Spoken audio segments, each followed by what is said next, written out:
Liandre Gotte Gius.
Glad you chose to stop by the channel today.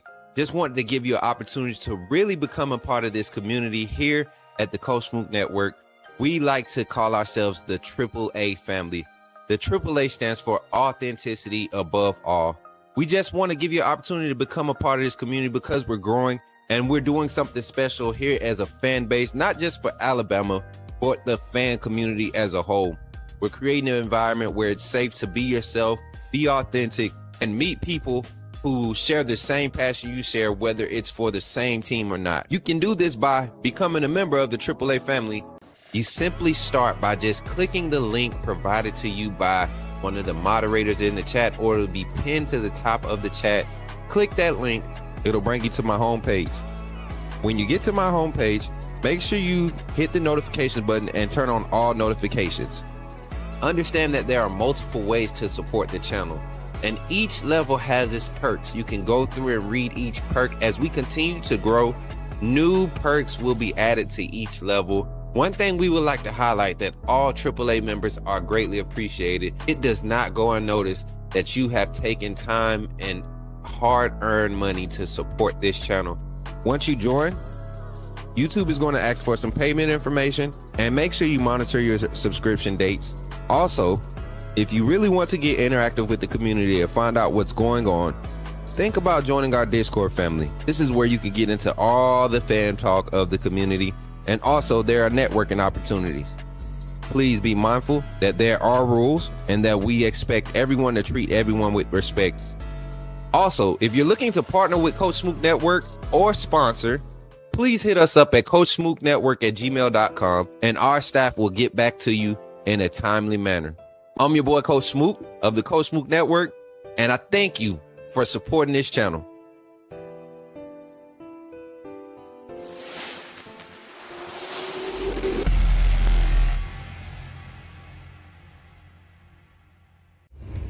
Remember, when you see me in the streets, holler at me. Say, put me in the game, Coach Smook.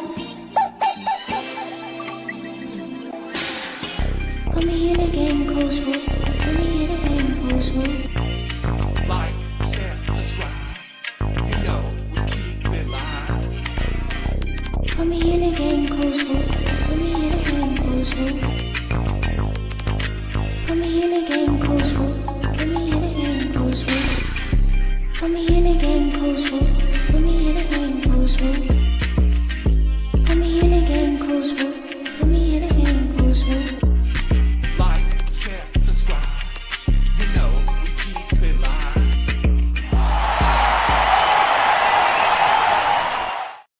What's up, everybody? Y'all give your boy some love, man. Y'all catching me finishing my breakfast, man. We had a long morning. I had to get to the gym.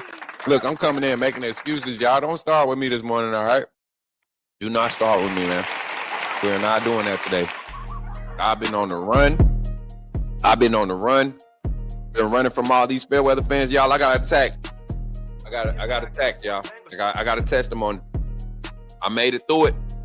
I made it through the attack, y'all. Y'all got some praise for your boy. I made it through it. Nah, let me stop, man. I just been in a rush this morning, man. We got started a little bit late this morning. Started doing my workout kind of late, and then I got carried away. I was watching some updated information surrounding some portal news, man, from different universities.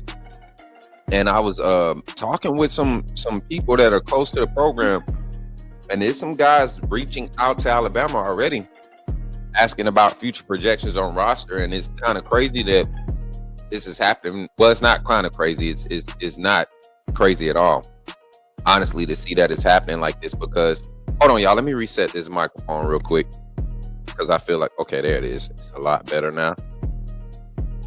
So now, there we go. We just don't need that much power. Hey, tell me if y'all can hear me good, chat. Can y'all hear me good in the chat? I appreciate y'all for pulling up.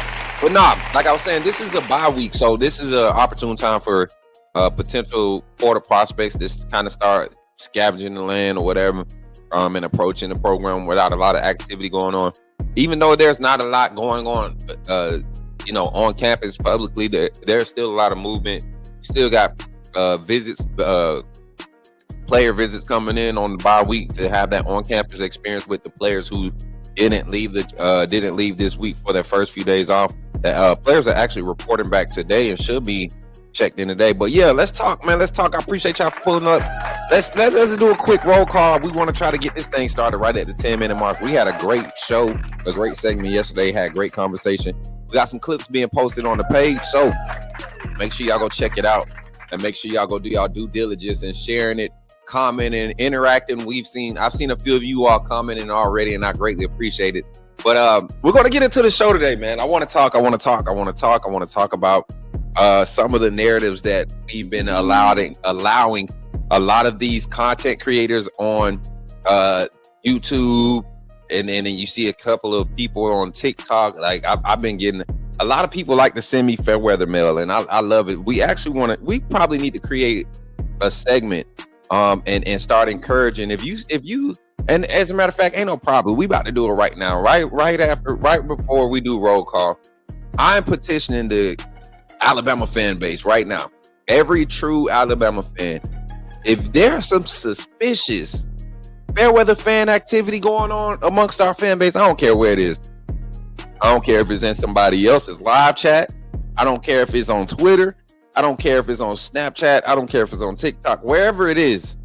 And you can get me physical evidence of this potential fair weather fandom. Please send it over to us. Either direct message us on Instagram, Twitter. Either send it on Coach Smook at gmail.com, or Coach Smook Network, at gmail.com, or jump in the Discord and share it in the locker room, and we'll get that figured out. We do a pretty good job of investigating the fair weather fandom of our fan base, and I think we're starting to clear it up. We're starting to clean it up. One, the job gets easy when Alabama's winning, right? You saw this guy Matthew Waitley week 1 after the loss to Florida State just go down and post all these different statuses about Alabama's season being doomed, 8-4 at best, losing to Tennessee. Who else he said? Vandy and somebody else. He said losing to Georgia, Vandy, and somebody else. He said beating Georgia, whatever he said. He claimed losses before the game was even played based off of a week 1 performance. That's fair weather fandom 101. Then you saw Matthew, the Bear Bryant's burner. He's blocked me now. Finally, y'all give it up. He's blocked me. I've earned that right to be blocked, especially when I continue to see it's crazy how many people actually entertain. And it's not really, I don't think it's a lot of people, because I started paying attention. I think the Bear Bryant's burner has maybe 7 or 8 burners on Twitter. And this guy, man, I think the Bear Bryant's burner sit there and post a tweet, right? He'll post a tweet, and then he'll log into his other burner page and interact with that tweet, right? And then go to his other burner page and then interact with that whole thread. And then that's when people that's following these burner pages that find them funny or find them like insightful, that's when they get together and they start following these pages, because a lot of people come to Twitter, especially in the Gump space, they don't know what's real and what's fake. They just looking at stuff. I see people bring information to me. Man, you seen this story they wrote? Man, that's fake news. I look it up. They talking about Joward Edwards entering the portal. Joward Edwards is in high school. What are y'all talking about? But then you got the fake insider burner pages. They want to get all the information. I got added to like 9 or 10 different group messages when I first started doing the insider report. As much as people were saying that my information was fake, they were definitely trying to add me in different group messages.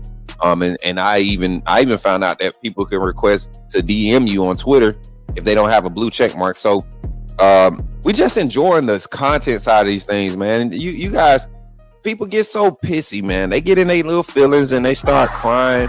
Everybody can have an opinion on what Coach Smook and everybody else says behind, when they get on camera. But when we respond, y'all got to expect that same energy. If you don't, then why the hell are you showing up and even talking?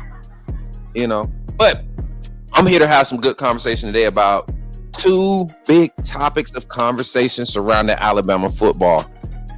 And when I say this has been a steady conversation, and I don't know why our fans refuse to just convert, right? It's like seeing the light and being able to see the light, right?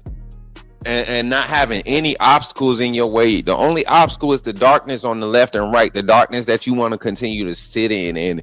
And the darkness that I'm talking about is the Saban era. That era is gone. It's dark. The light is gone. It's off on that. I'm not saying it was a dark era.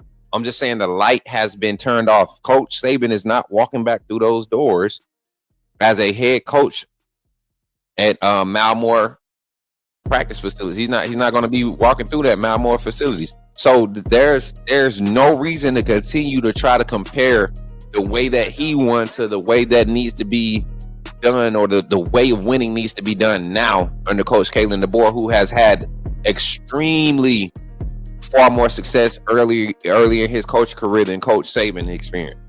If we were to talk about Kalen DeBoer's first 10 years, or let's say first 6 years of head coaching career, no matter the level, no matter where you coached at, because he did it at the NAIA level.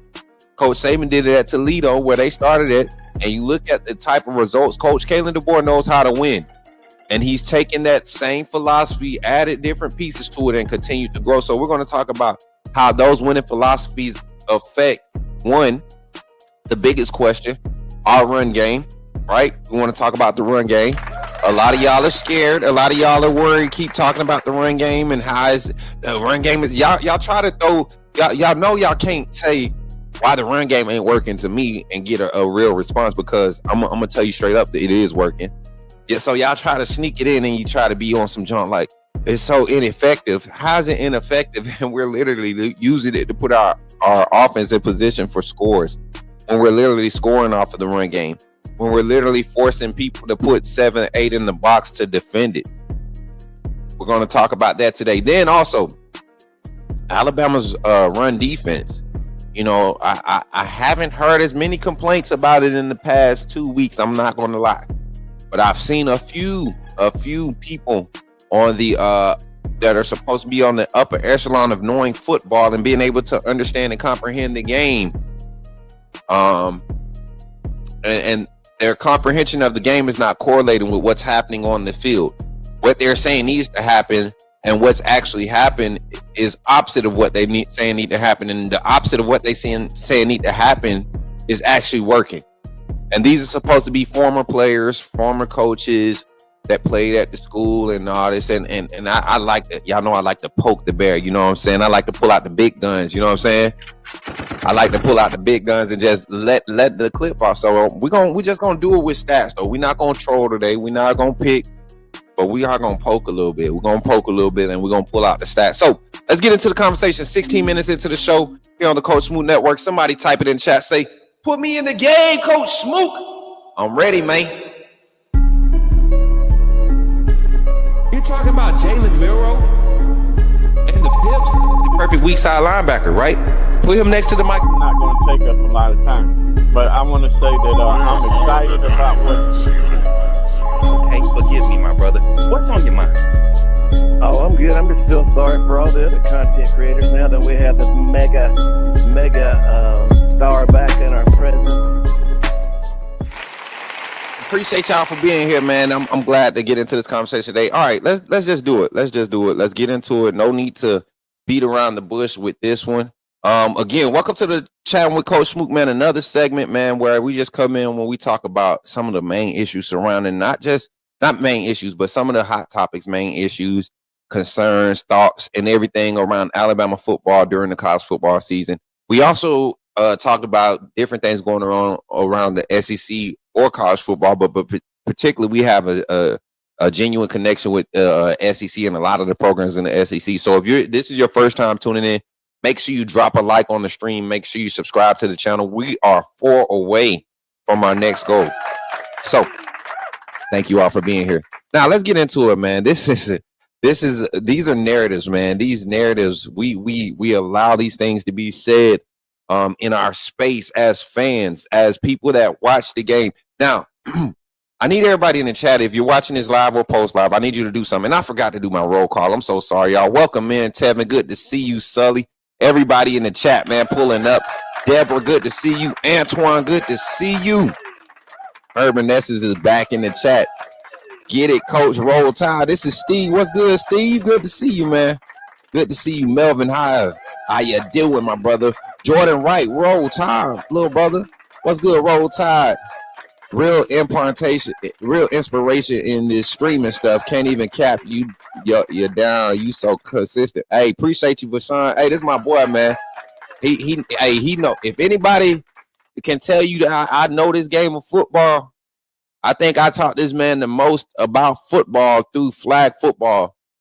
The most he ever, like, other than getting out there and being a natural athlete, because he just a natural athlete, a dog on the court, but a natural athlete on the field, right?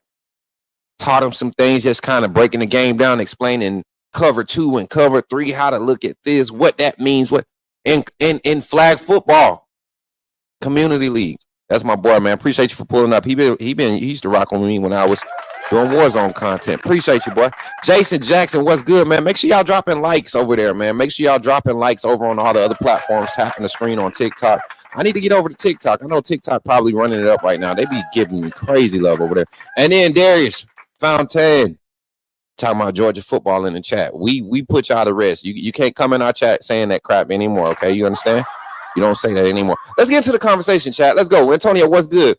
Getting blocked by a burner is crazy. That's funny work, right, Antonio? Appreciate you for tapping in over there on TikTok. Tiff, what's good, sis? Roll Tide. I see you with the gifts too, Antonio. Hey, and y'all continue to support by donating. You know, we got super chat goal that we don't have a super chat goal, but we have goals that when we reach them, it helps us with the channel. It helps us algorithm wise. It helps us grow. That my boy. Good to see you, man. Good to see you, man. Good to see y'all in the chat. But let's get into the conversation. I keep saying that and I keep getting distracted because I just want to make sure y'all know that I appreciate y'all more than you can understand, man. It's a lot. It's a lot doing this on a day-to-day basis. And your support is definitely important to the success and the motivation behind it. Not saying that it's everything, you know, because I'm definitely self-motivated, but it definitely helps when you're self-motivated and you have people motivating your motivation, right? It's a good feeling. So let's get into the conversation. Alabama's run defense. Y'all been killing me with this, man. Y'all been killing me with it. And I'm gonna say y'all because we've been having it in the community. We've had these conversations here at the Coach Smook Network in the Discord. We've had it on live game day chat. I mean, anybody that's complaining about the run game, I give it to you. I'm not calling you fair weather for complaining about the run game. If you have concerns about the run game, right now, as an Alabama fan, is your time to have a serious conversation with Coach Smook and just listen to my perspective because I understand your perspective, right? I understand that you're looking at that we've only had 2 games with more than 100 rushing yards, total 100 rushing yards this season, right? And the other game that was over, we didn't see the running backs do majority of that, right? We saw that come from the extensions of the run game, right? I understand your concerns that you're not seeing Jam Miller, Richard Young, Kevin Riley, Daniel Hill, A.K. Deere. I understand that you're not seeing them get 20 carries a game apiece, right? And not seeing them be able to produce 85 yards or 100 yards apiece. I understand the concern as a fan. I understand where you're coming from. You're not used to it. You're used to Coach Saban. Hey, we're going to run the ball to win the game. Run the ball. Lean on the defense. Run the ball. Control the clock. Run the ball. Well, guess what? Wait, I'm not going to do that to you yet. I'm not going to do that to y'all. I almost jumped the gun there a little bit. Chat, I almost jumped the gun. I was about to get in it, but I got to continue to console y'all real quick. I got to continue to bring y'all in because there might be a problem. I understand your concerns. I get where you're coming from. I get it, okay? I want to say this. When it comes to the run game, the fact that you see like, man, ain't nobody getting no real push up front. We're not breaking 7-8 yard runs a game. Every carry. We not able to get a push. This, that, and the third. I understand your concerns. Okay, I understand what it looks like too, in real time. If you don't rewatch replays or if you can't see like things at post play, like how they ended and kind of project or kind of visualize how it played out, how it ended up there, because you haven't paid attention to the tendencies, I understand where your concerns come from. So I want to give y'all this. I want to give y'all this right now. And I'm going to say this, and I want y'all to listen close, and I want y'all to engage with this, okay? What's the problem? What's the problem? I want to answer this right here. I think the problem is we're sitting here and we're comparing this new style of offense. Number one, we're comparing the new age of football to a time of football that has been so far gone, right? And we're talking about literally like maybe a 4-year, 5-year transition that we've seen college football begin to change the way that you scheme up offense, the way that offenses, the explosive offensive are having success across the league. And I'm just talking college football right now. We're not talking about high school and transitioning to college development and NFL, what they're doing there. I'm talking about in college football. In college football, you are seeing less NFL-like, right, offenses and schemes ran and more high school transitional, advanced, stacked, layered concepts being utilized at the college level at a high rate because guess what's happening? And this is kind of off topic, but guess what's happening?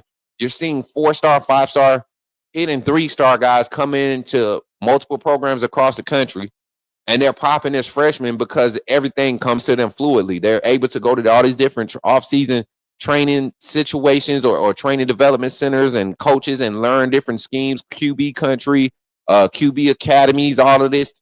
All of these things these resources have been set in place for about 15, 16 years now at a high level in a lot of your big talent states, your talent-based states. So you're seeing the comprehension of football being dispersed out. And now, not only in that, is that a good thing, but there's also a negative to that because you have so many different philosophies on how to approach it. So as the coaching staff, the easiest way for you to funnel everything to get on the same page is to simplify it and then stack, right? So you see a transition phase in early spring enrollee ball.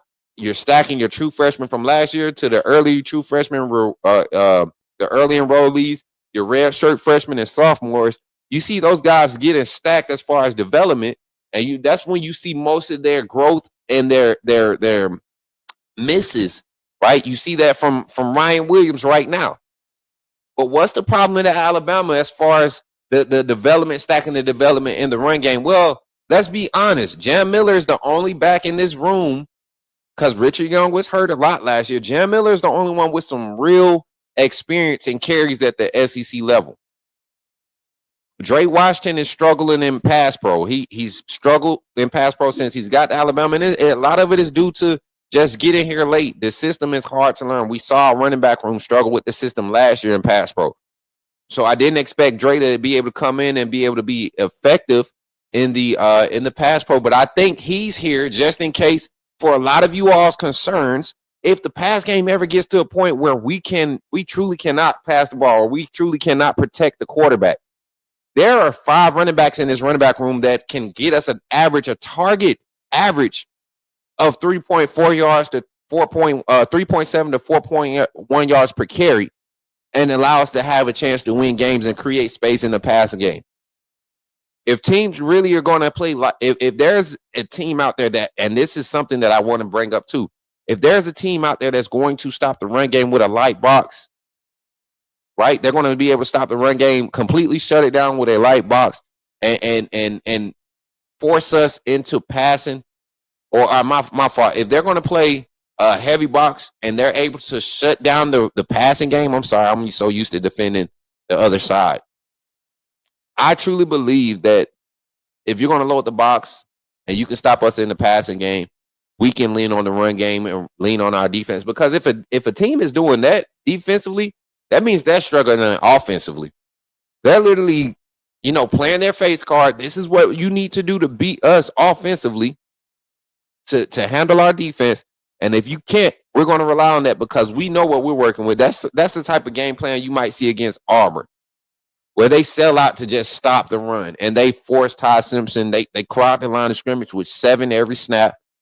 They force Ty Simpson to keep his eyes from getting downfield, trying to, speed his clock up, getting the offensive lineman stuck in without, not being able to, scan their coverage area as far as blocking, their protection. So there's a lot of things that play into this. Now, let's talk about the run game. I got some numbers to talk about, man. This is going to surprise a lot of y'all. It kind of surprised me when I started getting to like some deeper numbers. And I tell y'all all the time, I don't just ask the basic questions like, why isn't the run game working? I ask, what's the run game producing currently right now? What's the run game producing right now? And how that has favored into the overall production in wins and losses, and not just, the record, the game, but wins and losses on the plays. So I talk about the Alabama run game's production. So a lot of times people look at total yards for production. Me personally, I think yards per carry average is a lot more of a tell-all than what the total yards is. Because if I got a guy that's getting 12 carries a game, right, and he has a 12-yard carry on his first carry, then he gets bottled up for 2 yards, and then he breaks for a 6-yarder, 12 plus 6 plus 4 is 20 yards. 20 divided by 4 is 5 yards. So right now, between that little sample size of carries and what we're running, we can say that at any point in time, when I hand the ball off to this running back, he can get us 5 yards. That's what averages are. The averages are, there's a median number or a mean number, like a number that's consistently divided into the overall sum, right? And the average 5 yards per carry, what's our target average, right? I keep telling y'all this, and I don't know if y'all remember, and we'll cut this in. Play it back. Coach Grubb was telling us about the target yard per carry average with rushing. We're going to cut that in on the edit. And when you think about that 3.7 to 4.1 yards per carry average, right now Alabama is at a 3.5 clip for the season. This is coming into the season with your most experienced rusher being out with injury. You start the season with Richard Young and Kevin Riley trying to get those guys to man the main reps. Richard Young struggled heavily in pass pro early in the season. Very effective in the power run game, but struggled heavily. You saw Dre Washington get a run at it. He missed on his pass pro opportunity. Kevin Riley, the freshman, the redshirt freshman, is the only one that's really shown up since the beginning of the season. Daniel Hill struggled, and now you see the rest of the room with the more live reps that they're getting, they're starting to increase in their effectiveness in pass pro, which is allowing them to get more opportunities in the run game. So if Jam Miller is your best pass pro and you got an offense that's thriving in the pass game, and he's also one of your best receivers out the backfield as far as the running back room, and he's one of your best runners, you're going to see him get a lot of those carries. They feel comfortable with how much balance he creates. But when you have guys like Daniel Hill and Kevin Riley in the game, you're kind of limited at this point of the season. Not at this point of the season, but during the season, you were kind of limited, right, on what you can actually call. And so even that even goes down to the run game. If Daniel Hill is in there, They expect, inside dive or inside zone type of scheme because of his frame and what he's been able to produce and his inability to be patient in the run game early on in the season. On film, I'm telling guys, when you see 4 in the backfield, they're not passing the ball. They're not passing the ball, and if they are, they're play action trying to move the pocket. So let's not key him for the run game. Let's key him for a leak out the backfield. That's where he's more comfortable at. That's where you see him fluid at. And now you have a chance now coming off of the bye week, looking at all the adjustments we've been able to make, looking at the numbers we've been able to maintain. 3.5 yards per carry through these first 8 games of the season. Through these first 8 games of the season, 3.5 yards per carry. The highest rushing total for the game this season, I believe, was like 189. Let me go look at Alabama's rushing stats for the season. I'm sorry, I should have had that up already. I just only had my notes up for the yard per carry average. Let me look at Alabama's total yards rushing. Here we go. I'm gonna pull up the stats. Can we get an ESPN link? There we go. And then I got that one there. Why is Yahoo my search engine? And then once again, y'all continue running likes up on the stream, man. We only 4 subscribers away on YouTube from being at our next goal, man. So make sure y'all come over to the YouTube side and subscribe. So I look at it, Alabama's game stats, schedule. The high for the season right now is 136 by Jam Miller. 136 by Jam Miller. Total rushing yards. Let's look at our game log. Do they break it down like this on the team? Can we do it by game? They don't do it like that. I think I gotta go to the Alabama website. So give me a quick second, chat. I'm gonna go to the Alabama website and get it. I forgot which one we was using, Mary J. Mary J not in the back, y'all. I'm alone today. I'm not on the. I don't have my DJ on the 1s and 2s, y'all. I'm a soup sandwich again. I'm a soup sandwich today. All right, here we go. I got stats now. Let's see. Stop laughing at me, y'all. I got let me see. Game by game. Here we go.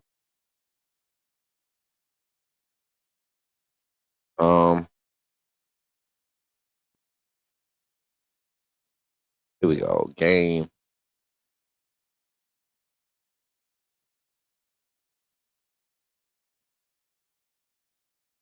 Here we go. All right. I knew it had to be. So, total rushing. Let me see. Total rushing high for the season. 146. We've had 4 games with over 100 rushing yards. 5 games out of the 8 games we've had over 100 rushing yards.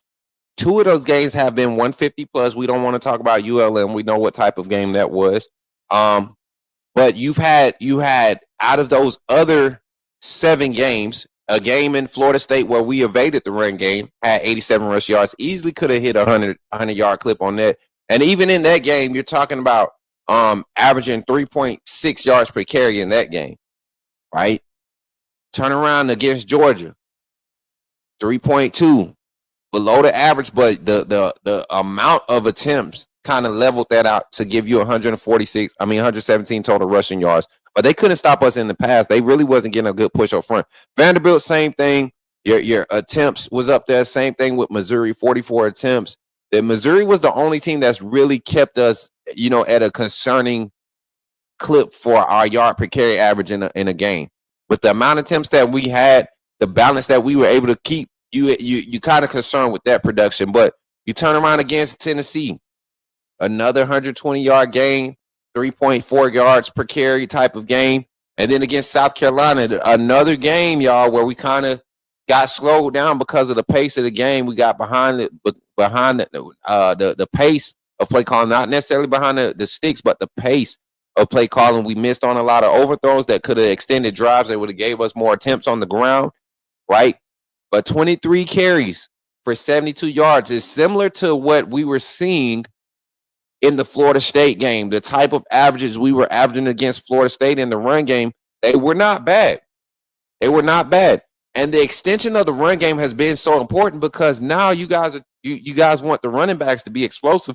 This is the part, this is the part of the season where you're going to be able to see that. We've seen it happen the last few games. The last two drives for Alabama against South Carolina, the last two score drives, we saw a total of 8 handoffs and 5 pass plays between the two drives. I think that's what the number was. 8 handoffs and 5 pass plays. You're handing the ball off. You're getting effective yards per carry. And now you're forcing safeties to kind of lean in towards the box, not necessarily shade in the box, but lean in post snap into the box. And that's why you're seeing receivers get opportunities downfield. So I don't think we have a real problem in the run game, chat. I look at the type of teams we played. Alabama currently has played, let me count it up right now. 1, 2, 3, 4, 5. Florida State just fell out of the top 50. Alabama has currently played statistically 4 out of their 8 opponents have been top 50 ranked defenses. 7 out of the 8 have been in the top 100. So that goes to tell me that we're not just playing any Rudy Poo type defenses. And I'm talking about rushing containment, rush defense containment. The Russian defense stats. These are teams that know how to stop the run. Georgia, Vanderbilt, Tennessee, Missouri is on that list. Hell, we just played South Carolina, and South Carolina coming into the game had the worst offense and the 4th or 5th best run defense in the conference. So it wasn't crazy for us to be struggling in the run. Now, if we would have been struggling in the pass game, literally dropping passes or not getting guys open, a lot of our struggles were misses in this South Carolina game. Let's be honest. Ty Simpson had a rough game, probably the worst he's going to see this season, and still didn't have an interception. Right? That's funny right there. You throw the ball 43 times and you don't have a turnover. That's solid. That's solid. So, where's Alabama's run game? I think Alabama's run game is poised for a strong finish. This is the end of the season. A lot of the staffs that we're playing against right now, the luxury of this schedule is we went through a gauntlet with established staffs with teams that's trending in the right direction. You're talking Georgia, Vanderbilt, Missouri, and Tennessee. Those 4 games back to back. Look at the staffs. Nobody's dealing with coaching issues at these schools. Nobody's dealing with a roster turnover issue at these schools. We play quality, experienced teams. Georgia is probably the least experienced team on there, but we know Georgia has had the number 2 or number 3 talented roster in the country for the last 6 or 7 years. So we're not going to give them that pass of not having the continuity and the veteran presence. We're dealing with the same thing, replacing key guys on both sides of the ball. Vanderbilt, very formidable opponent. I think Vanderbilt is getting to the playoffs. Speaking of the playoffs, we're going to have our college football playoff breakdown tomorrow. We have postponed the tournament. So if you all were trying to get in that NCAA tournament, we postponed it. We're going to move it to December. We're going to move it to December because we want to get our college football content. Myself and Hall of Fame Jason got a surprise for y'all, man. Shout out to Hall of Fame Jason, my brother, for pulling AA. Always rocking with your boy. Always rocking with you. What's up, Shrimp? Good to see you over there on Twitch. Good to see you over there. Where do they rank in the SEC? Where do who rank in the SEC? Talking about South Carolina as far as the run defense.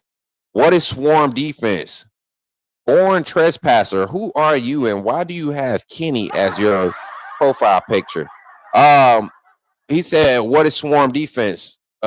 Just go look it up, man. You came in with that energy like you don't even want to know for real. So I look at it. Where's the run game? Alabama's run game is right where it needs to be. Look at Washington's offense 2022, not 2023 when they had Dylan Johnson. Look at their offense 2022. They used a stable of backs. This was a 10-2 team, and they were running back by committee. They were a 64, 65%, 35% run pass ratio, pass run ratio, 65% pass, 35% run. I'm looking at it right now. Alabama's play calling is a lot more balanced in close games. We've seen their play calling be a lot more balanced in close games than what we've seen in the past. Florida State game is probably the worst game where we've seen a disparity of run pass. We passed the ball 41 times this game, and a lot of the passes this game were just overthrows or underthrows. I counted 11 total not bad passes, but just not tie-like passes from what we've seen. 11 of them. You take 11 not tie passes away, and you complete, 6 or 7 of those out of that 11. You give them an extra 4 incompletions. It doesn't look as bad as far as completions to attempts. So I look at it now, right? I look at it now and I say, if Alabama can maintain for the rest of the season the opponents that we have, right, and even looking at the landscape of the potential college football playoff bracket, right, teams possibly there, a lot of teams are struggling with defending the run. Alabama's just now finding their run game. Early season, the run game always struggles early season, especially the last 3 or 4 years. Alabama right now is the only team continuing to pad their yard per carry average. They're continuing to pad it. Everybody else is getting beat up. It seems like we're getting better. All you gotta do is go look at the numbers. So that's the first question. Where's the run game? I think we got it. I think we got it right now with the run game. I think the versatility in the run game is key to also pay attention to, chat. Bama Nation. I think the versatility of it, the fact that we don't have to literally turn around and hand the ball off to be effective in the run game is such a great thing to have in this type of offense. It keeps the defense's mind thinking. You don't get a defense dialed in on your play calling style. You don't ever want that. So when you're designing the run game, if you can do things with that allow your tackles to show their athleticism in space, utilize it. You get what I'm saying? Shout out to everybody in the chat, man. Take a quick break real quick and hit the likes. Let me look at the comments real quick. I want to run up the comments real quick. Where's my dashboard? I thought I had my dashboard up, but I don't have it up. Give me a second, chat. I got to pull the dashboard up, and then I'm going to jump into your comments. Let me jump on TikTok on this side. Yo, TikTok, what y'all got to say, man? I appreciate y'all for tapping in. Continue to tap the screen, man. We've had a total of 14 new viewers on TikTok, man. 2 new followers on TikTok. Appreciate y'all. Amberly, thank you for tapping the screen, sweetheart. Thank you over there on TikTok. Now let's get to the YouTube chat real quick. I'm gonna get to the YouTube chat. We're gonna edit this out for the vlog. Oh, dog, that my brother. Is that my brother Adrian in the chat? That's my brother, man. What's up, man? I say it for you, man, because you my boy. It don't mean I like him. It's just because you my boy. Roll dogs, roll. I love rolling over them dogs, man. I love it. Adrian, we gonna postpone the tournament, man. Darius still in the chat. Keep typing in all caps and has yet to gift them 5 memberships. Darius, you about to be banned from the chat, man. You can't be making no deals. This is Darius, y'all. Darius came in the chat and made a bet, and the bet was if Alabama lost, that I was going to have to wear the Georgia shirt, and I was going to have to say, do all the little go dogs crap and all that. Say I made the similar bet with Adrian, right? Adrian, I still ain't got my picture either. You thought I forgot, didn't it? You thought I forgot. I ain't got my picture yet. We got the Roll Tide on screen, but I ain't got my picture, so we're going to have to adjust your punishment. We probably going to have to just have you anytime the phone line open, every day the phone line open, Adrian need to call in and say Roll Tide. And we need that picture with that t-shirt on, Adrian. Yeah, we need that. All right, what Born Trend Pass said? I don't know. All right, bro. Bye. See you later, buddy. Also, what's wrong with my profile picture? I came in total chill energy, and you came at me with hostility. I wasn't being hostile. I just asked what type of time you was on because you asked what Swarm D was. I'm just asked. Now you're pissed? Oh, please bye. Please bye. As long as it clicks at the right time, I ain't tripping. Just keep winning until we figure it out. What is there to figure out, though? That's the conversation I want to present. What is there to figure out in the run game? What is there to figure out? 2 negative rushes last game. 2 negative rushes, like literal handoffs, getting tackled behind the line of scrimmage. We had 2 of those. 2. Out of the 23 attempts, we had 2. The other negative plays, tackle for losses, were created because they were tackles behind the line of scrimmage in the screen game. That's, to me, that quick screen game is not a direct reflection of the defensive line's penetration.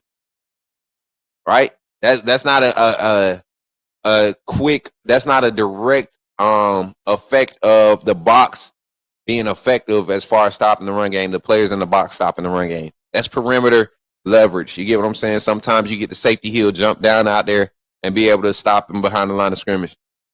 Or maybe an aired RPO read throw or something like that. That's all I'm saying. What is there to figure out? Y'all boys. Hey, Bama boy, what's good, man?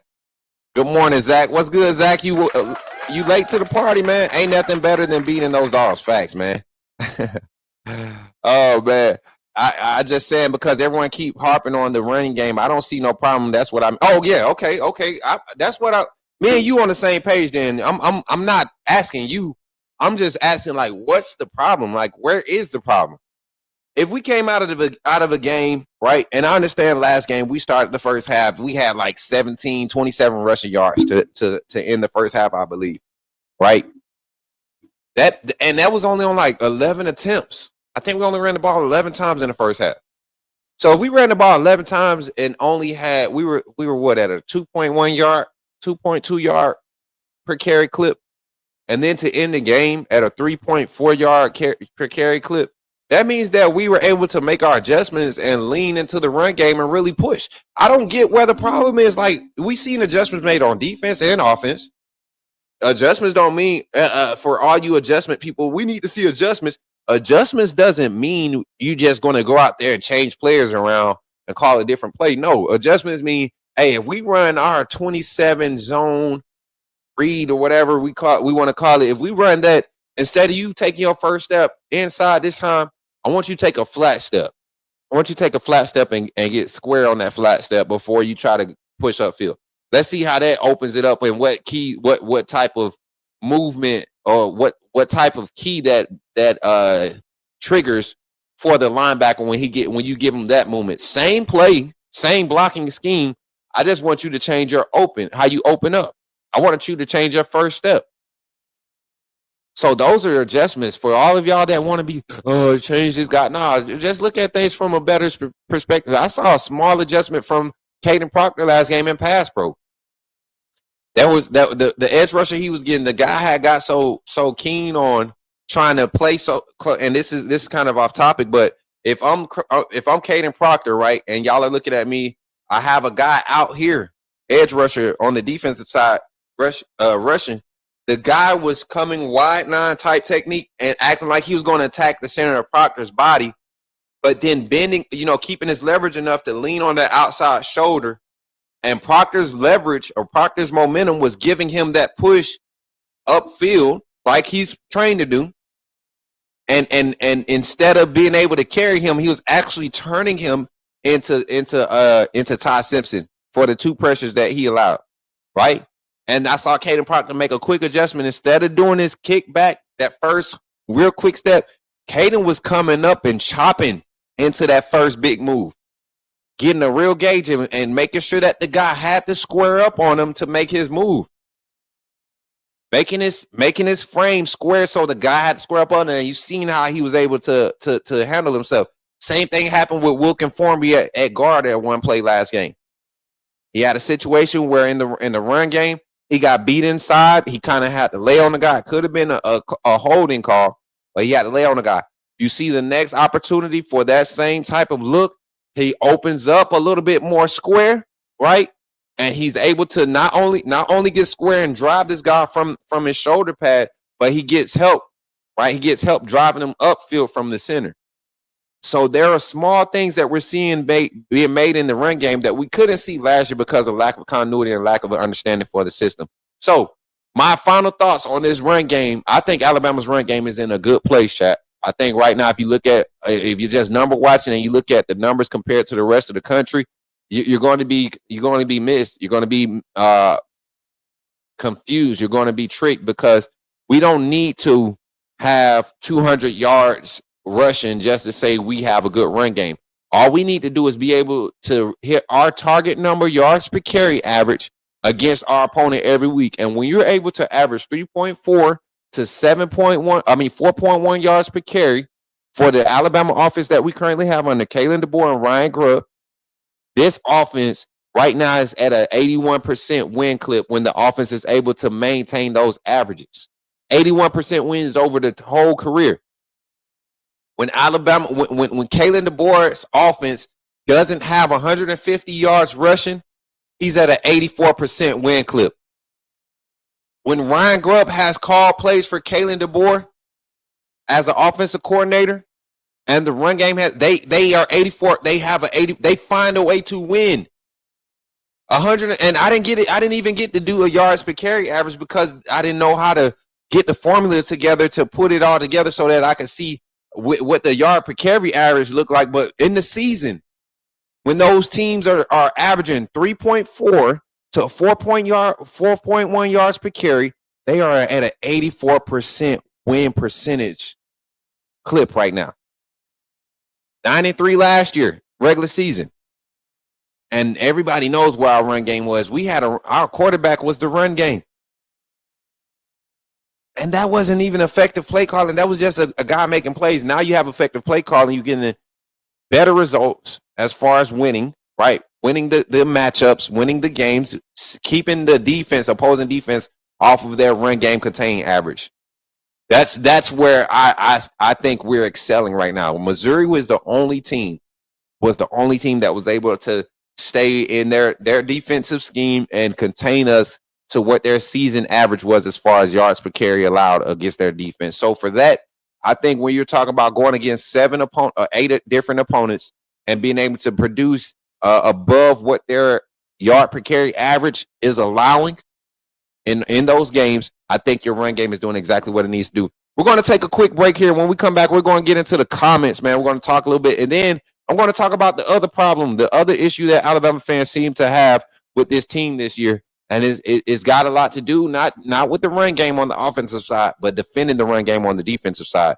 Let's have that conversation, and I want y'all to give me your thoughts in the chat, in the comments. I want y'all to talk to me. Let's get to it, man. We'll be right back after this infomercial break. This is where you get the chance to become a member of the AAA family and support the Coach Smook Network. Want to know how to do it? Check this out. This is how you do so. Glad you chose to stop by the channel today. Just wanted to give you an opportunity to really become a part of this community here at the Coach Smook Network. We like to call ourselves the AAA family. The AAA stands for authenticity above all. We just want to give you an opportunity to become a part of this community because we're growing and we're doing something special here as a fan base, not just for Alabama, but the fan community as a whole. We're creating an environment where it's safe to be yourself, be authentic, and meet people who share the same passion you share, whether it's for the same team or not. You can do this by becoming a member of the AAA family. You simply start by just clicking the link provided to you by one of the moderators in the chat, or it'll be pinned to the top of the chat. Click that link. It'll bring you to my homepage. When you get to my homepage, make sure you hit the notification button and turn on all notifications. Understand that there are multiple ways to support the channel, and each level has its perks. You can go through and read each perk. As we continue to grow, new perks will be added to each level. One thing we would like to highlight that all AAA members are greatly appreciated. It does not go unnoticed that you have taken time and hard-earned money to support this channel. Once you join, YouTube is going to ask for some payment information, and make sure you monitor your subscription dates. Also, if you really want to get interactive with the community and find out what's going on, think about joining our Discord family. This is where you can get into all the fan talk of the community, and also there are networking opportunities. Please be mindful that there are rules and that we expect everyone to treat everyone with respect. Also, if you're looking to partner with Coach Smook Network or sponsor, please hit us up at coachsmooknetwork@gmail.com, and our staff will get back to you in a timely manner. I'm your boy, Coach Smook of the Coach Smook Network, and I thank you for supporting this channel.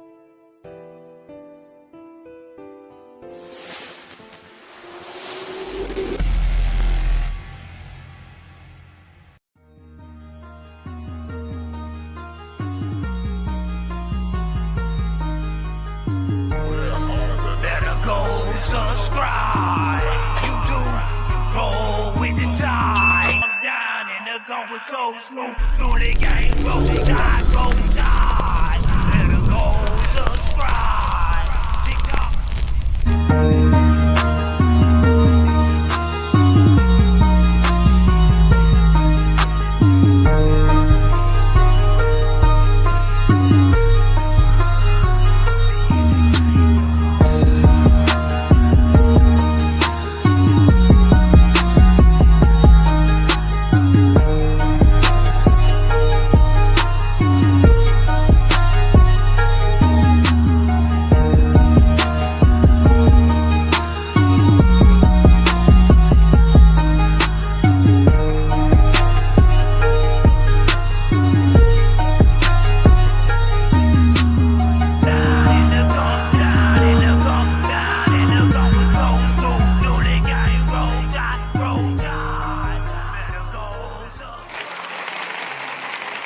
Let's get back to it. Let's get back to it. Appreciate y'all for being here, man. Again, I really do. Thank y'all for hanging out with your boy this morning.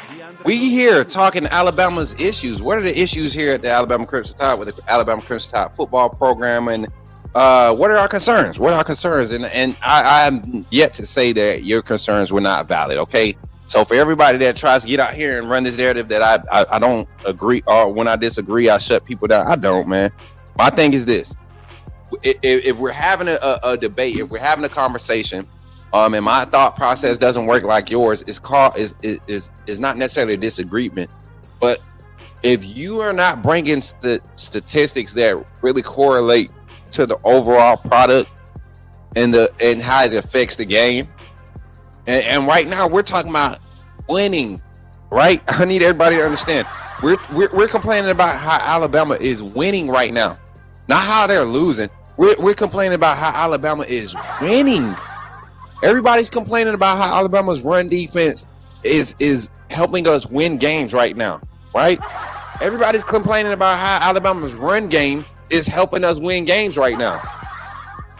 Like, it's funny when you think about it, chat. It's funny when you think about it. I told y'all like this, man. We have been the most consistent team, and I even watched Texas A&M. LSU just looks bad. I am really glad that Brian Kelly is gone. I'm glad that there's mystery around this game, because there's a possibility that a better product shows up after this bye week, after Kelly got fired and all that good stuff. There's a possibility that we see a better product that makes this game another test for us to continue to grow and see this team's intestinal fortitude grow. But I want to tell y'all something that has been misconstrued heavily. And when we're talking about what's the problem here at Alabama, what is the real problem? What are the real problems? We talked about the run game not being effective, right? A lot of people don't believe that we have a strong run game. I'm one of the ones that I don't mind the run game. I don't mind the run game.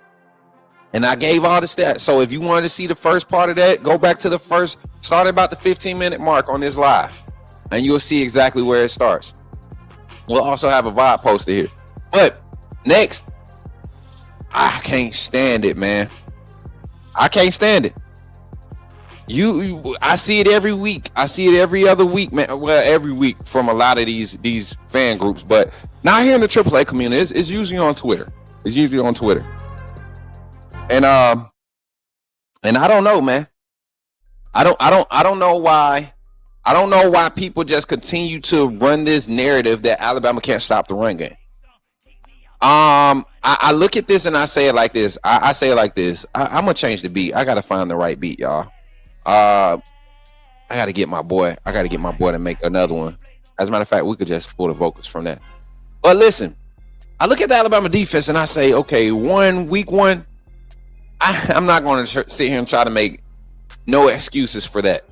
I think I was one of I was very proud of how a lot of panels were addressing the actual issue on hand, right? When I looked around, Facebook and YouTube and some of the things that were being shared on social media, you all saw my reaction live. You all got to see the post-game call, and we had a great show that evening, consoling everybody.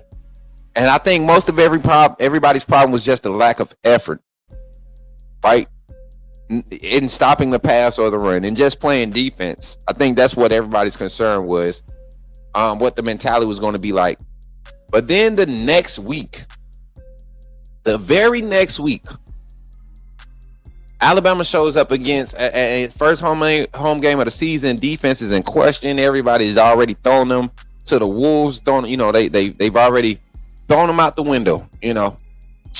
Alabama comes into the next game and pitches a shutout. A complete shutout. Total yards against these teams. Hold on, let's look at this. Total yards against Alabama's defense in that 2-game stretch at home, that 2-game home stretch. You had total of 93 rushing yards against the team, right? On 32 attempts. So 3.1 yards per carry average, right? Keeping ULM at that time averaging 6.1 yards per carry. Wisconsin came in averaging 4.7 yards per carry. They rushed the ball 34 times. We put them below 4.4 yards per carry. We put them below their yard per carry average.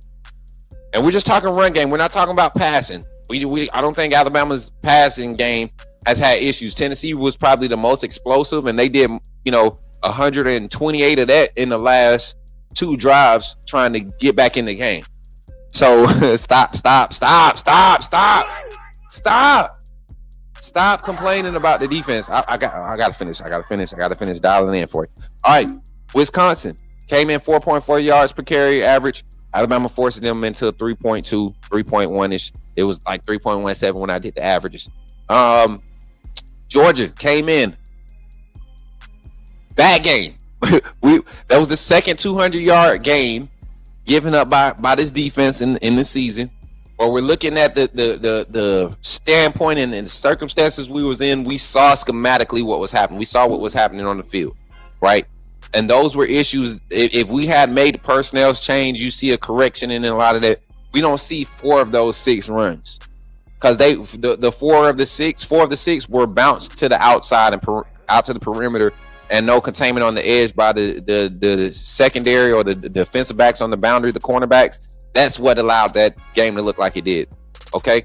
But then you come into Vanderbilt, 2 explosive runs. You had a 65-yarder by Cedric Alexander, and you had a 38-yarder by Diego Pavia, right? The Diego run didn't go for a score, but it was an explosive run. Remember what I said? The 65-yarder by Alexander and a 38-yarder. That's 60. Let's say 70. What's that? 68. 65 plus 38. What's 65 plus 38? 13. What's that? 120, 123, 123, right? Am I wrong, chat? Or is it 133? Somebody help me out. Somebody put it in the chat. First one in the chat get it. They get a siren. First one. Fix my math. 63. I mean, a 38-yarder and a 65-yarder. Somebody add that up for me and fix my math for me. I'm gonna keep it rolling. But those were the only 2 games, and so I'm looking at the total yards per carry in that game off the amount of carries. Right, 2 carries were 90% of their total yard per carry average in that game, and they only ran the ball 19 total times because of our run defense. A team in Vanderbilt who have been averaging. Right, we could look at the yard per carry average for Cedric Alexander and be like, "Oh, he blew us up." No, he didn't. He had that one broken play that he took to the house, and every carry after that was less than 2 yards.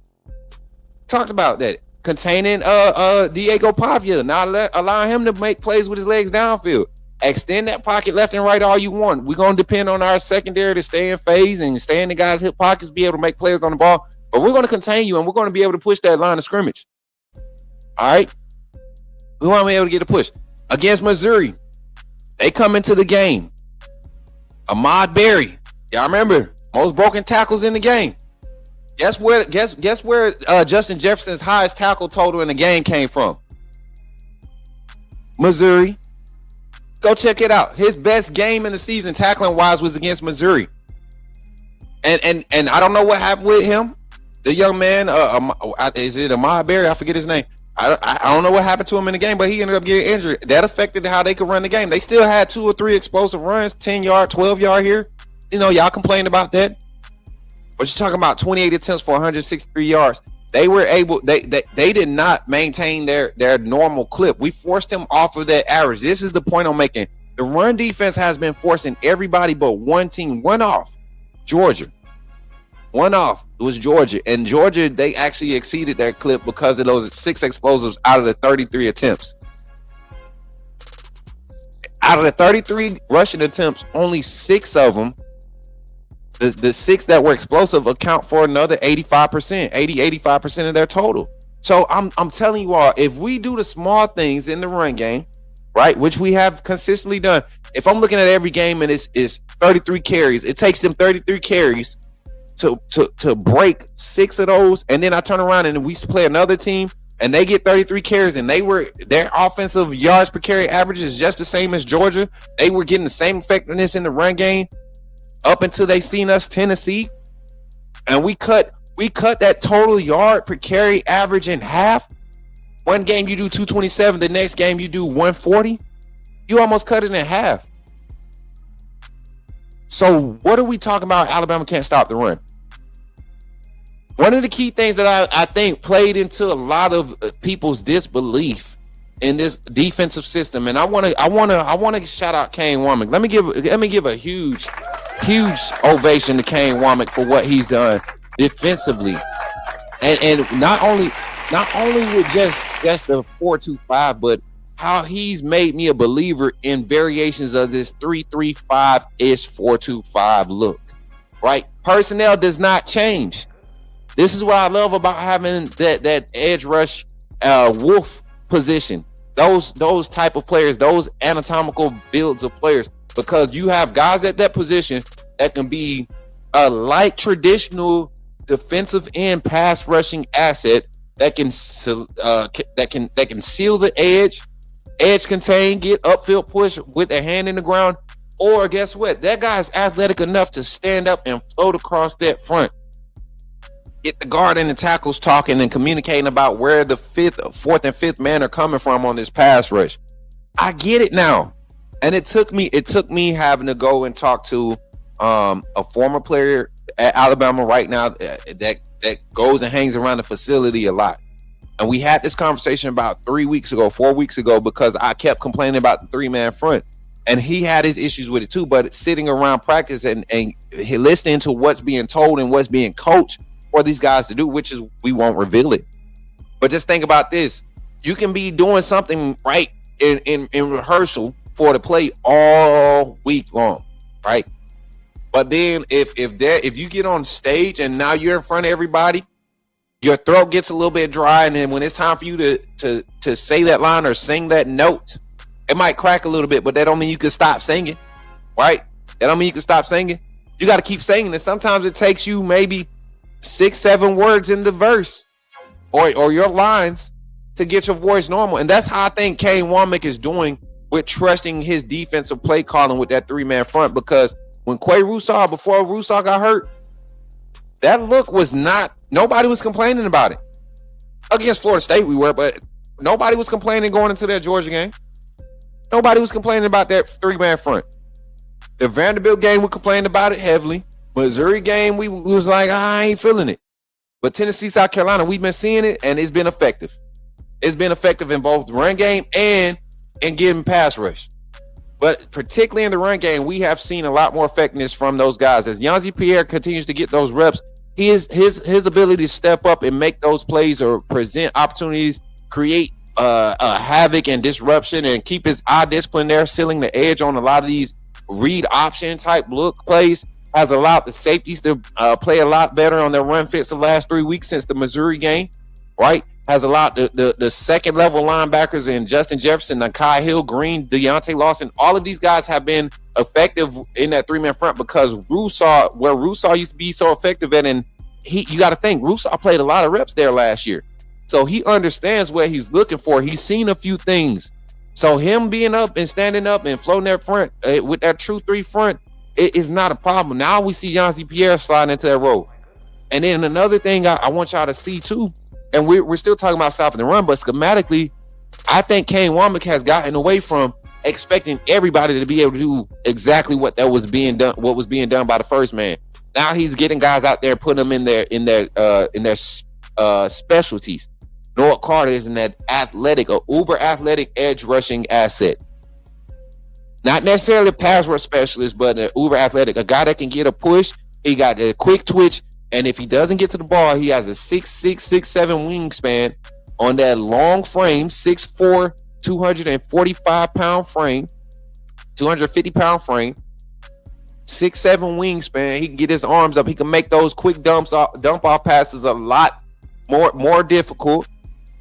He could get to the ball and swiping, and his reach and everything is disruptive. Same thing with Justin Hill. Another specimen as far as his frame, 6'4", 240, true freshman. His power rush off the edge, his speed rush off the edge is his specialty. He's physical. He gets to the run. He gets to the ball. You see, anytime you see 8 on the field on defense, he's near the ball in the run game. You see Noah Carter dropping back and passing, and you see Yanzi Pierre getting comfortable with doing it all. So I think the run defense has been effective truly because of those personnel. Let's talk about some more numbers, y'all. And then we're gonna get out of here. We sitting at the hour and 15-minute mark. I didn't think we had to explain the effectiveness of the defense. I didn't know there was still complaints about the run defense until I went on some of our content yesterday. And I have to say, man, if anything has been a concern for me, I'm looking at the performance from our secondary in some of these pass concepts with Damani Jackson and Deshaun Jones. That's my only real concern on defense. I have no concern. Even with Jordan Renard losing a lot of his matchups off the edge the last 2 or 3 games, right, from the bandit position. Even last game, I saw him in the third quarter track back to the ball, something that I criticized him for from last week against Missouri. Tracking back to the ball against South Carolina and created an opportunity for him, and he had a tackle in the game. Created a tackle. So I look at the run defense. I think Kane Womack is finally getting dialed in on what he has available personnel-wise. Right? And I look at it and I say 1 or 2 things can happen now coming off of this bye week, especially with guys getting healthy. You know, I don't think people realize James Smith came into the season at 100%. Now he has a chance to really recover, right? You got LT Overton. We're still missing Jeremiah Beeman. You know, he's not coming back this season. Tim Keenan's, it missed the first game of the season because he was injured. Another week to rest. Deontay Lawson, those guys, Keon Sabb, all these guys that have been getting over that mental hump. Now they get to sit back and really recover and really feel out their bodies and where they're at and be like, oh, that's all? Right? That's where I'm at? And they get to come back, and the aggressiveness and the physicality usually dials up these last 3 to 4 games of the season to close it out. Naturally. Because you're in that spot where is right in front of you, what you're playing for. Let's talk about how the run defense has been able to put other teams off their game plan. There have been multiple games this season where the teams that we faced, their total attempts coming into the game, average-wise running attempts against other opponents, they have not been able to maintain that same clip, right? They haven't been able to maintain that same clip. Florida State came in and ran the ball against us 49 times. We don't ever want a team to feel like they could run the ball against us 49 times. And if they are running against us 49 times, it's because they can't pass the ball, right? They can't pass the ball. But we play with such a lack of effort against Florida State that people felt like they could run the ball against us. So guess what? ULM comes in, they just trying to get out of Dodge. They run the ball 32 times. Wisconsin feels like they could be the more physical team and run the ball on us. They ran the ball 34 times, and we kept them under 100 yards. Georgia came in, they did their thing, or we went to Georgia, they did their thing. They like I said, we had that one off. But then Vanderbilt came in the game averaging 33 rushing attempts a game, 32.4. Vanderbilt went from their run game. They only had 19 rush attempts that game. Missouri came in, 38 rush attempts a game, average. Pavio hit the first game. He had more than 30 pass attempts. They were so surprised because they had been doing it in the run game so effectively. 28 rush attempts with Missouri. Tennessee, because of us being disruptive against Joey Aguilar, they had to run the ball 33 times, and they were not able to get their season average yard per carry, nor their total yard per carries. What was it as good as it had been coming into that game? And then against South Carolina, 37 attempts for only 111 yards. That's good run game containment. That's good run containment. So I don't know whether it maybe it's the average of 4 missed tackles a game that we're at right now compared to the 9 or the 7.9 that we were at last year, almost 8 missed tackles a game we were at last year. At this point in the season last year, we had 64 total missed tackles in 8 games. 64 total missed tackles in 8 games, chat. That hurts my heart to even say stuff like that. And now we're at a clip. 32 missed tackles in the first 8 games of the season. Not what you want to hear, but you're talking about averaging 4 missed tackles a game compared to almost double that last game. And look at the games. So if we're averaging 4 missed tackles a game, and we're winning 1 game possessions, right? Where the defense could get this 1 extra stop. We're just talking run defense or run. The defense could get this 1 extra tackle or get this 1 extra turnover on downs on 3rd down, right? By making a tackle. Imagine what it would look like if we were at the same clip we were last year missing tackles. Just imagine for everybody that doesn't think Kane Womack's system doesn't work. I've been a real proponent of this. I've said this since he's been there. I love what he's dialing up as a quarterback. When I look at the way this box looks, and I'm not able to really traject what I'm seeing in the box. That's what I want. I want you more focused on what's in the box rather than lining up and being able to dissect what you're getting pre-snap from my secondary. And then your alignment secondary, a lot of times we're like, hey, that's not good leverage. Well, in the box, look what's happening in the box. Look at what's happening in the box. You got tackles and guards pointing across each other's faces because of the alignment, right? And what they just got attacked with with the last stunt or the last snap. So I think right now, Alabama's run defense is very effective. How do I see it improving going forward? I truly believe that you're going to see a more aggressive play calling style from Kane Womack, especially with some of the teams we have opportunities against. Oklahoma is a team that struggles up front offensively. I think we'll have their number when they come into town. It's going to be their defense that's going to really make us work in that game. It's going to be their defense. Now, Auburn, y'all know how it gets tricky down there. If schematics were just the factor to factor into that game, that's all I would factor in. But we know how it is in Jordan Hare. We know how it is in Jordan Hare. So, but that's like LSU. I'm not worried about LSU's run game. I'm not worried about Eastern Illinois. We know Jackson Arnold and what's the young man's name, the running back for Auburn. We know what they're going to do. But Tier and that running back room haven't been explosive this season. They got a good group of guys. Not sure why they don't utilize them a lot more to help Mateer. Maybe because the offensive line is struggling a little bit, right? And defensively, man, and it's just me. This might just be my personal opinion. I think Tennessee might be the best offense that Oklahoma would have seen up until this point of the season. And I think their true test is this weekend. So we're going to learn a lot about Oklahoma this weekend, right? Kind of off topic, but I think Alabama's run defense has been probably the most improved part of the defense compared to what we've seen from this system. Kane Womack's system has had success at Indiana. He took it to South Alabama. They were one of the most efficient defenses statistically. Always in the top 2. I think he was there for 2 years. Top 2 is defensive efficiency stats while he was there with this 4-2-5 system. Comes into Alabama last year. First 6 games, a lot of inconsistency. Last 6 games, defense was the best part of this team. Now we get into the season, 1 bad game, and everybody feels like we can't stop the run. I'll say 2 bad games. 227 against Georgia in Georgia, to me, is not bad when you held the passing game to 130 yards. Forced two interceptions, right? Or wait, we didn't force no interceptions Georgia game. I'm sorry.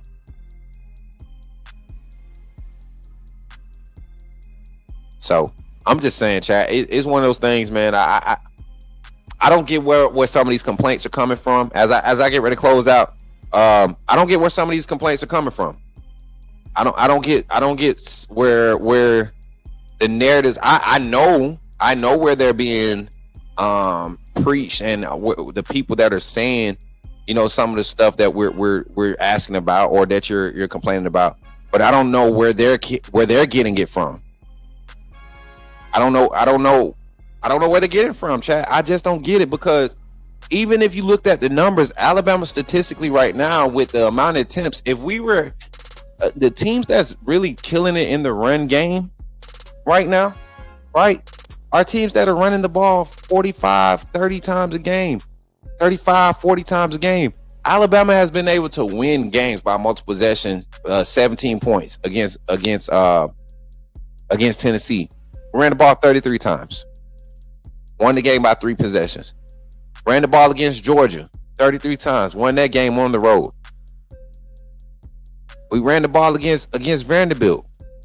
I don't know, man. I don't know, man. I have to question a lot of people's quote unquote football knowledge at times in moments like this. One, because are you really just are you reacting and saying what you need to say to appease the people, or are we actually trying to encourage people to learn the game of football? And that's the standpoint I come from. At the end of the day, I just want you to look at the game from a different stance. And I think right now Alabama's offense, as far as being productive in the run game, is doing exactly what it was targeted and designed to do. This was not designed to be an explosive run game. You're not looking for 6 explosive runs in this offense. If right now, I truly believe Ryan Grubb says if we can get a 20+ yarder explosive run in the game, I have the advantage over this team. If that ever happens, and we saw it happen against Vanderbilt, we saw it happen against Tennessee. All right, big explosive runs get defenses, like Ryan Grubb has a way of getting defenses out of sort. When you have an explosive run, you don't need a lot of them. So, let me look in the comments, man. Let me jump in the comments, and then the run game. I think we're just getting better in that aspect. Ahmad Berry. Oh, you said nobody said Harlem Berry. 65 plus 38 is 103. Thank you, Jesus. Look at God. So it was 103. 65 plus. Okay. So out of those limited numbers that they produced, I forget what the exact number was. Let me see. Let me put the opponent. Vanderbilt game, 19 of 35. 19 for 135. 103 of those came on the 2 runs. So the other 17 only was able to muster up 32 more yards of production. And people talking about we don't know how to stop the run. We're just tackling better this year. We're tackling better. Simple. Y'all, we need help. Hey, no, y'all didn't come in here asking for help. We need that was me. I needed help. Smook. If you got to explain this to them, they really ain't watching the game for real. That's what I've been saying, Kareem. I've been saying it. And you know it's funny? I watch other panels, right? People with coach in front of their name sit here and try to feed this BS that Alabama doesn't have a run game, or if Alabama gets in a situation in a game where they have to run the ball, they're not going to be able to do it. Why? How? Where can you say? Where can you go and show me that is true? Because I truly believe if you're not able to run the ball against South Carolina last week, you don't make the comeback. Y'all heard what I said. 8 out of the last 8 plays on the last 2 drives were handoffs. The last 2 scoring drives, 8 out of the 15 total plays were handoffs on those last 2 scoring drives. So how can we not run the ball? And I don't care that it's extension of the run game. If you're one of those guys, you're saying we can't run the ball because we're not turning around and handing the ball off to the running back and running the ball in a traditional style. You just showing your incompetence as far as understanding the game of football. You're so stuck in 1995, right? You're so stuck in 2004, 2007, right? That you can't get, and that's why you're probably not a coach right now. That's why you're on the YouTube with your boy Coach Smook, who's not actively looking for a coaching job like some of y'all. I'm working, I'm grinding, I'm putting my own stuff together. I'm doing what God gave me to do for now. But the chance I get to get back on that sideline, I guarantee you, if I ever get to be a play caller, I won't be handing the ball off, turn around and hand it off traditionally to the running back. I don't care. I don't care if I ain't got if Rudy's my running back and little what's his name off of Longest Yard, the little Hispanic dude, the quarterback. If that's my quarterback and little Rudy my running back, and I got a group of receivers that's just super athletic, you best believe I'm about to be running some jet sweep, some double reverse handoff, some double, all that, man. Y'all are tripping. So I thought he said, okay. I thought his ass said 48. What you talking about? 48? No, I ain't say 48 because I don't know about all that. Ahmad Hardy, yeah, that's what. My math ACT score did not get me into the university. Y'all stop, man. Look, if you want to hit me with a 65-yard TD run and only take 40 seconds off the clock, I'll take it, as opposed to a 9 or 10 minute drive running 3 yards a clip.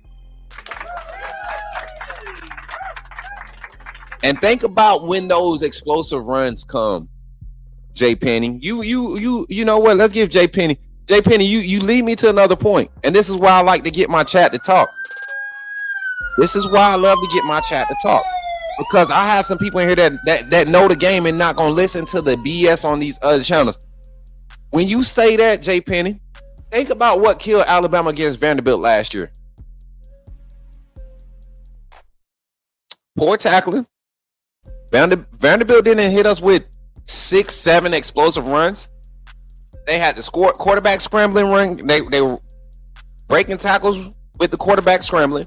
We weren't tackling well in the read option. Our eyes were getting lost. Same thing against Oklahoma. Same thing against Florida State. Right? Florida State ran the ball 49 times. We have not allowed a team to run the ball that many times since that week. You have to pass the ball against our defense to have success. And even when you do that, our pass defense has been the best part of our defense. The last 2 games, we've given up 200 yards because these teams were playing desperation ball, launching the ball. South Carolina actually did pretty good, taking it underneath and getting yards after the catch. Lenore Sellers was very efficient this last week. I'm not going to lie. He played a solid game. They had a solid game plan for him. Saves my defense energy, gives me something to improve on, and I get the ball back for the possession. So, like I was saying, man, I look at the plays that were explosives against Alabama's run defense. Talking about a double gap look one play. You're talking about a odd front look, right?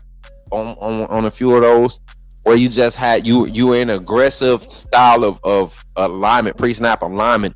And if somebody misses one assignment, or they hit the right gap that you didn't, or that you were trying to force them to, or that you weren't trying to force them to, they hit a back cut lane, that could happen.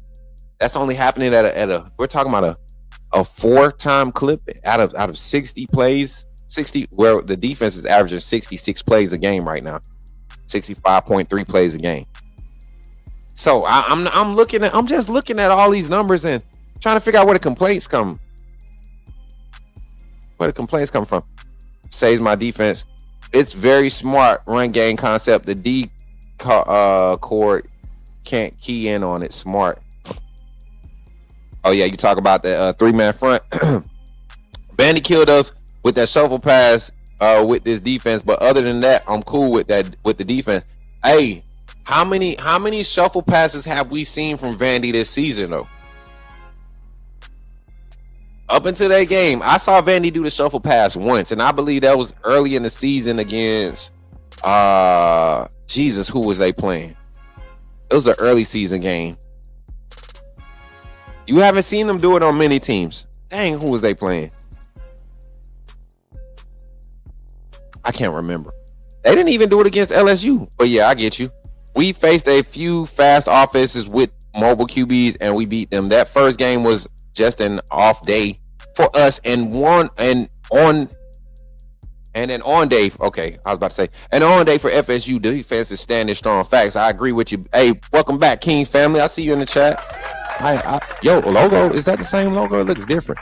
Off topic, but I have a feeling that because Lane wants to follow in Saban's footsteps so bad, I think he chooses LSU. What? I don't know, Dougie. I got a feeling I got a feeling LSU gonna go and get Dan Mullen. I got a feeling they're gonna go get Dan Mullen. Or I'm hearing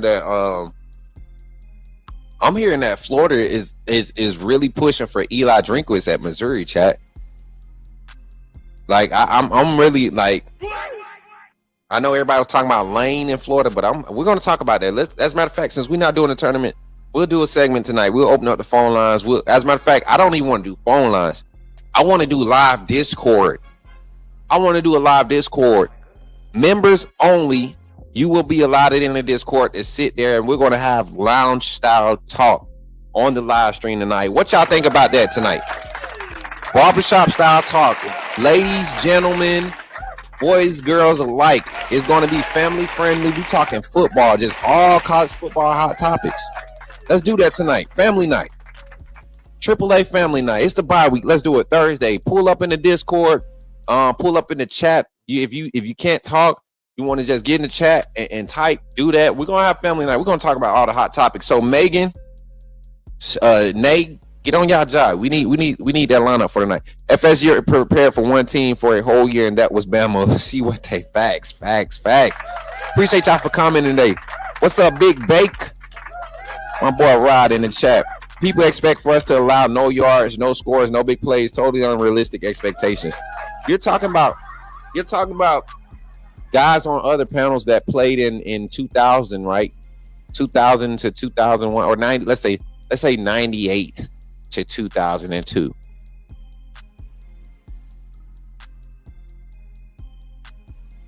Hey, when you see this, don't DM me, at me. Don't be slide talking, just at me, because I'm talking to you.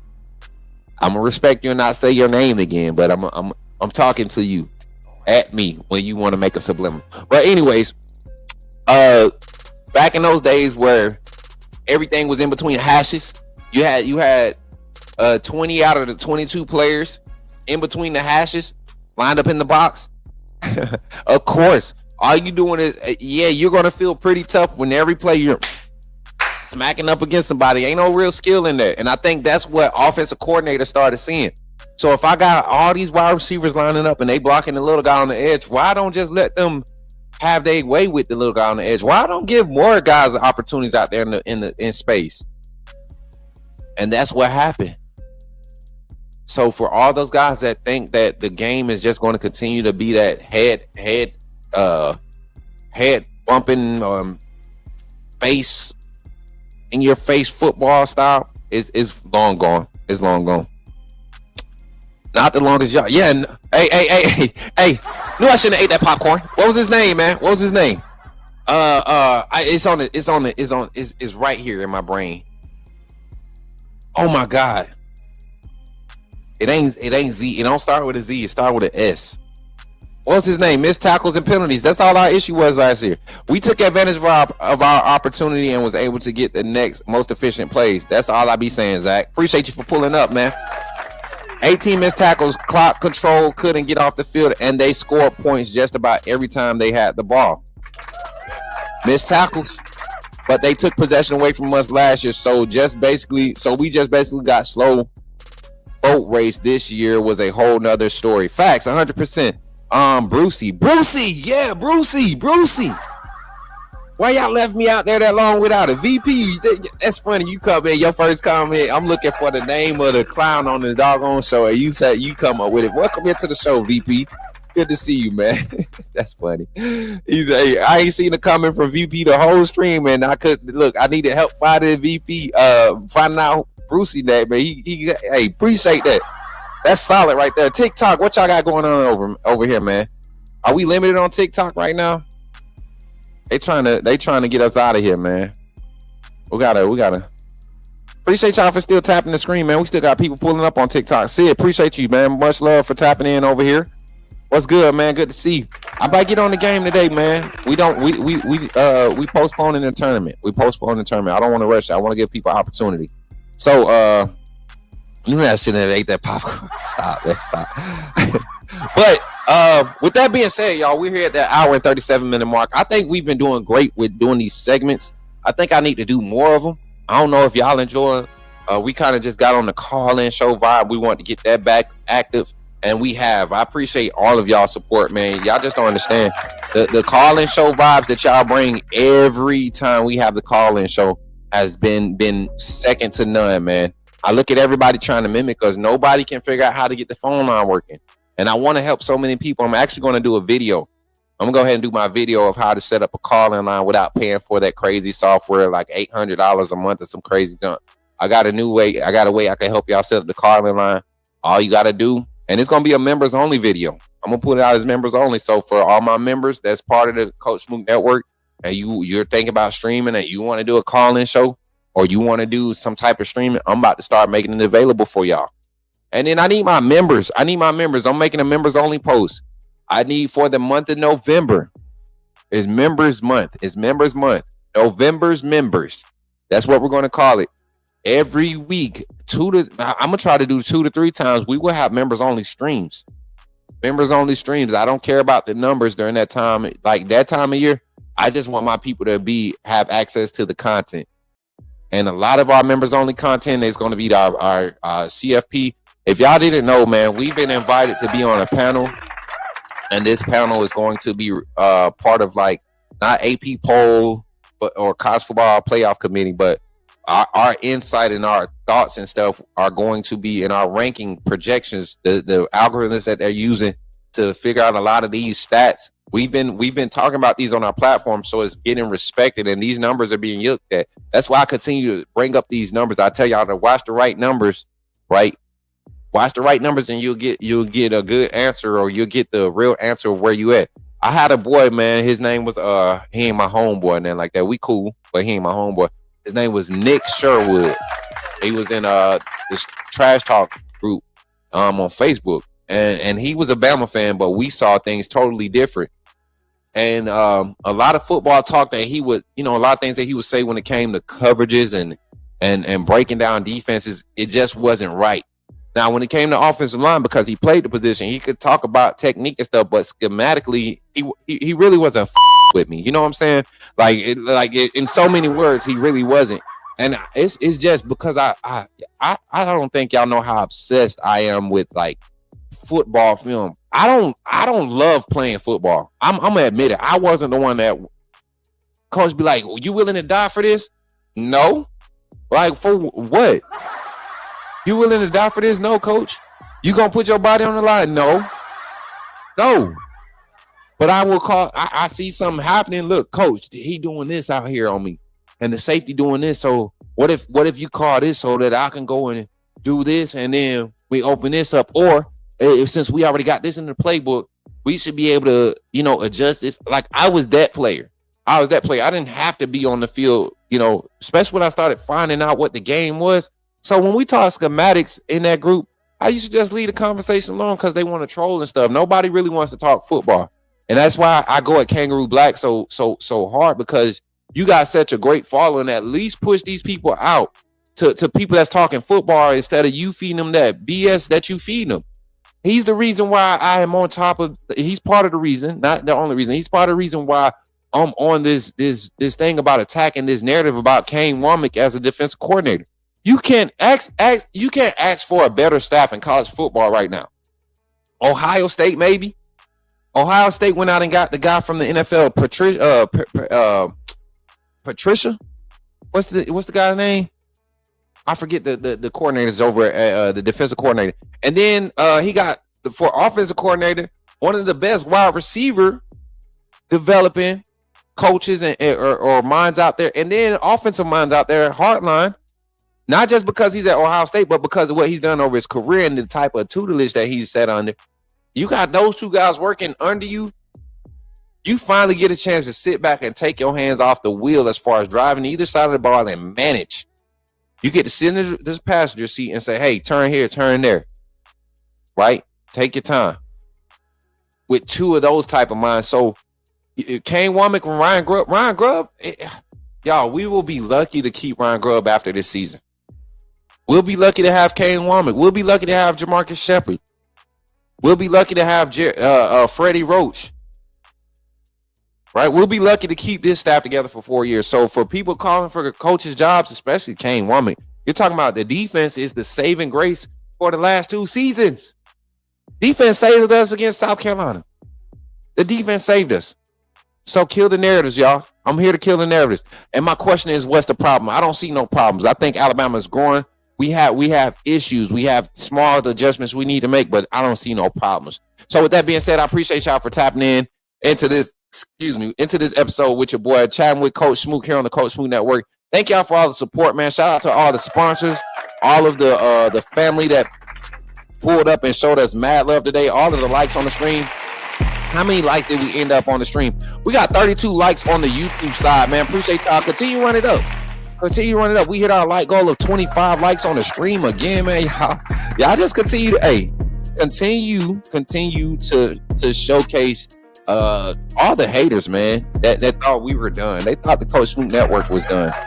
They really thought we were getting canceled because we weren't trying to be with the in crowd. And I got people in the chat right now that have came through and said, you're not going to grow because you just, because on me, huh? I will bank on being me before I change up for anybody. I will bank on that. And if you not the same, if you don't have that mindset, you're not going to last, especially in these last and evil days, man. So with that being said, y'all enjoy the rest of y'all day. If you want to catch some more content from your boy Coach Smook, I may go ahead and pull up the gaming content on YouTube. Would y'all enjoy gaming content today? It's Thursday. Would y'all enjoy gaming content on YouTube? I know TikTok will. I don't have to ask TikTok. TikTok been kind of tripping on my content though, as far as, you know, people reporting me. People get mad and report me on TikTok. I don't know why. What's up, DJ? Good to see you over there on TikTok. What's good? Hey, good to see you, Sid. Good to see everybody on TikTok. And then Facebook, shout out to my little brother Jeremy, man, for coming in and reacting to the channel. We appreciate y'all. And hey, if my future in-law, if you watching right now, if my future in-law, mother-in-law watching right now, shout out to you. Hey y'all, I got fussed at yesterday. I got fussed at my old lady, her mama, right? I say old lady again. She's like talking about some old lady. She'll mess with me, y'all, but I told you I'm a city country boy, man. Like we Phoenix City is country. It's country, right? We got like suburbs and then we got the country, right? It ain't really the suburbs because it's really like the nice hood. Like where out in Phoenix City. Now you go toward in the city, right? You go to the west side, you might be in a little trouble, but you south side is like you got established individuals, and then you get further down where I'm from, you know, out in the country parts, you know, right before it becomes Fort Mitchell and Russell County and all that. Well, it's all Russell County, but once it becomes all of that, you know, that's where I'm from, and that's what we say, man. We our ladies are they hating on you on YouTube for sure. Facts, DJ. They are. Appreciate you for recognizing my boy DJ. He already know what time it is. But yeah, that's just how it is, man. So if you got an old lady out there, you better appreciate your old lady, man. Definitely take care of your old ladies out there, man. Take care of your old ladies. But I appreciate y'all for tapping in today, supporting the content, and everybody, man. I like to put this. I like to put this on the screen because Matt Patricia, that's who it was. Appreciate that, J Penny. I like to put these on screens, man. I like to put these on screens. These are encouraging words because it shows you that we have solid people in this community. My brother Kareem, who has really watched me since I came on the scene, really, like for real. Literally before Kareem, were you around before I had the locks? Were you around before I had the locks? Some of y'all were here when I first was starting locks. That's crazy, right? Well, he said, I'm proud of what you do, proud of you, my boy Smook. Keep doing what you're doing. I'm with you all the way. Facts, man. I know you are, brother. Yeah, man. 17 months, my boy, I've been rocking with me. My brother, you have one of the better versed and speaking voices out here. That's what it's all about. Appreciate you, man. I think I suck. I say all the time, and right, like I'm working on it though. I'm working on it. I go back and I do film study, and I be like, you could tell when I'm feeling what I'm saying because I'm like, right, Like I'm working on it though. I'm working on it, and I get to stuttering over my words. I'm working on it. I'm trying to get better. We got an opportunity that we're working towards. That's why we ain't been doing a lot of panels no more. That's why we had to get off from. You can't have your face on everything, y'all. You can't have your face on everything when you in this industry. It's a brutal industry, and I couldn't keep being on the. I'm sorry. Anyway, shout out to my guy. He said he been in the game for 17 months. I'm still in the game, and we stay in the game. Facts. 8 months, J Penny. 8 months.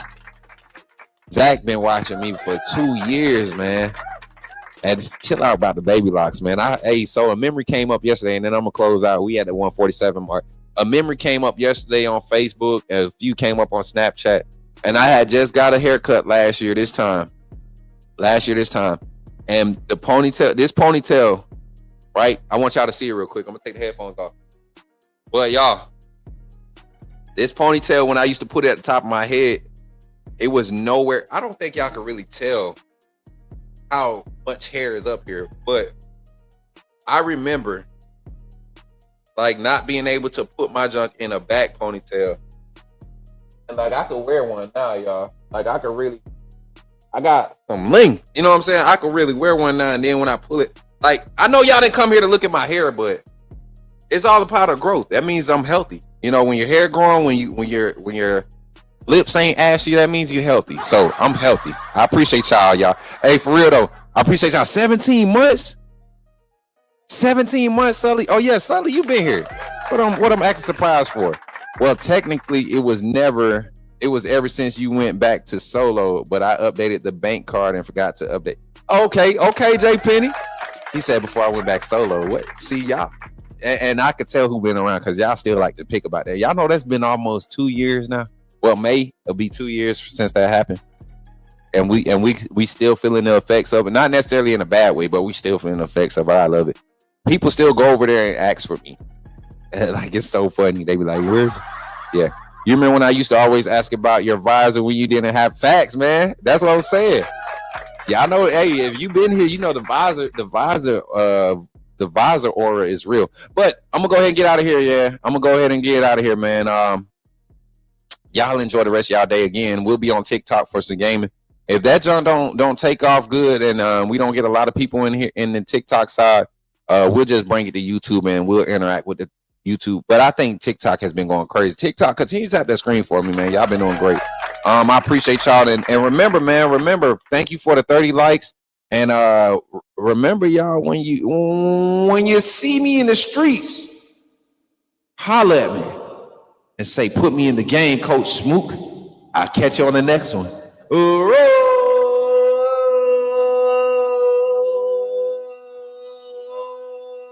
Tide. Roll. Y'all be blessed.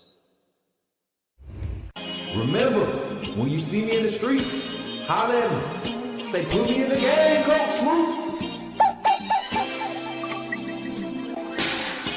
Put me in the game, Coach Smook. Put me in the game, Coach Smook. Like, share, subscribe. You know we keep it live. Put me in the game, Coach Smook. Put me in the game, Coach Smook. Put me in the game, Coach Smook. Put me in the game, Coach Smook. Put me in the game, Coach Smook. Put me in the game, Coach Smook.